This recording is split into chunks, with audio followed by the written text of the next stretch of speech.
हम अक्सर सुनते हैं कि भारत की आज़ादी की कहानी सिर्फ अहिंसा की है ना? लेकिन 1946 में कुछ ऐसा हुआ था, एक जबरदस्त सशस्त्र विद्रोह जिसने ब्रिटिश साम्राज्य की जड़ें हिलाकर रख दी थीं।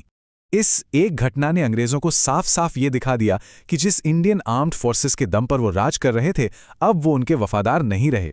तो चलिए इस कहानी की तह तक चलते हैं। आज हम इसी भूली बिसरी बगावत की कहानी को जानेंगे जिसने ब्रिटिश राज के ताबूत में आखिरी कील ठोकी। इस बड़े धमाके से पहले ना एक आग धीरे धीरे सुलग रही थी, टूटे हुए वादों की और रोज रोज के अपमान की।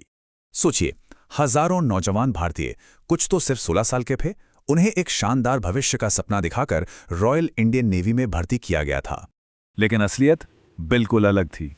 उन्हें हर रोज नस्लीय भेदभाव और अपमान झेलना पड़ता था।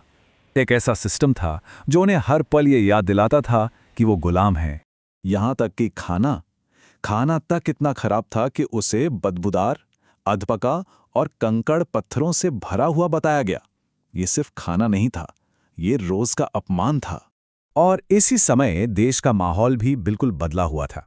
वजह थी इंडियन नेशनल आर्मी यानी INA के सैनिकों पर चल रहे मुकदमे, जिन्होंने अंग्रेजों के खिलाफ लड़ाई लड़ी थी।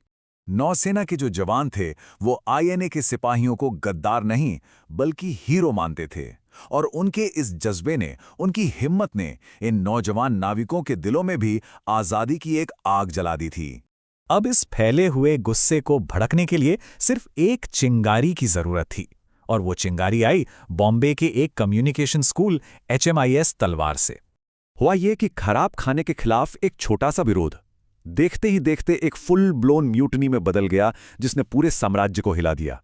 हड़ताल की ये खबर नेवी के अपने ही कम्युनिकेशन चैनल्स के जरिए जंगल की आग की तरह फैल गई, और सिर्फ 48 घंटों के अंदर विद्रोहियों ने 78 जहाज़ों पर कब्जा कर लिया।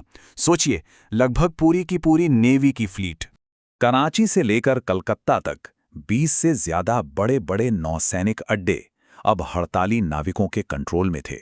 कुल मिलाकर 20,000 से ज्यादा नाविक इस बगावत में शामिल हो गए। रॉयल इंडियन नेवी का काम पूरी तरह से ठप पड़ गया था। और ये लोग सिर्फ गुस्से में नहीं थे, वो पूरी तरह से ऑर्गेनाइज्ड थे। उन्होंने एक सेंट्रल नेवल स्ट्राइक कमेटी बनाई और कब्जा किए हुए जहाज़ों पर से यूनियन जैक उतारकर कांग्रेस, मुस्लिम लीग और कम्युनिस्ट पार्टी तीनों के झंडे एक साथ फहराए। अब इन नाविकों के सामने दोहरी चुनौती थी। एक तरफ थी ब्रिटिश सेना की पूरी ताकत और दूसरी तरफ अपने ही देश के बड़े नेताओं की एक हैरान कर देने वाली खामोशी। एम्पायर अपनी सत्ता को ये चुनौती बिल्कुल बर्दाश्त नहीं करने वाला था, और जब भारतीय सैनिकों ने अपने ही भाइयों पर गोली चलाने से मना कर दिया तो गोरे सैनिकों को बुलाया गया।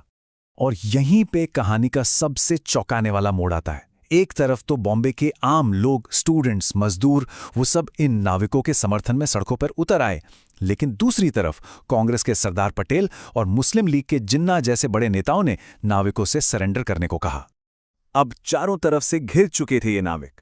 एक तरफ ब्रिटिश फौज, दूसरी तरफ अपने ही नेताओं का दबाव। आखिरकार 23 फरवरी को उन्होंने सरेंडर करने का मुश्किल फैसला लिया। उन्हें गिरफ्तार किया गया, कोर्ट मार्शल हुआ और नौकरी से निकाल दिया गया। ऊपर से देखने पर तो लगा कि विद्रोह फेल हो गया, लेकिन असल में वो एक बहुत बड़ी लड़ाई जीत चुके थे। उन्होंने अंग्रेजों को ये दिखा दिया था कि जिस भारतीय सेना के दम पर वो हिंदुस्तान पर राज कर रहे थे, अब वो उनकी नहीं रही। वो वफादारी हमेशा के लिए खत्म हो चुकी थी। अंग्रेज समझ गए कि अब वो जबरदस्ती भारत पर कब्जा नहीं रख सकते। ये भूला हुआ विद्रोही वो आखिरी और सबसे जोरदार झटका था जिसने उनके जाने की रफ्तार को कई गुना तेज कर दिया। तो ये सवाल सोचने पर मजबूर करता है ना, कि अगर एक आर्म्ड रिवॉल्ट ने आज़ादी के लिए आखिरी धक्का दिया, तो फिर हमारे स्वतंत्रता संग्राम की वो कहानी जिसे अक्सर सिर्फ अहिंसा के दायरे में बताया जाता है, वो कितनी बदल जाती है। ये हमें दिखाता है कि हमारा इतिहास किसी एक कहानी का नहीं बल्कि कई अलग अलग संघर्षों से मिलकर बना है। Like, share and subscribe The Thesis Lab for more such content.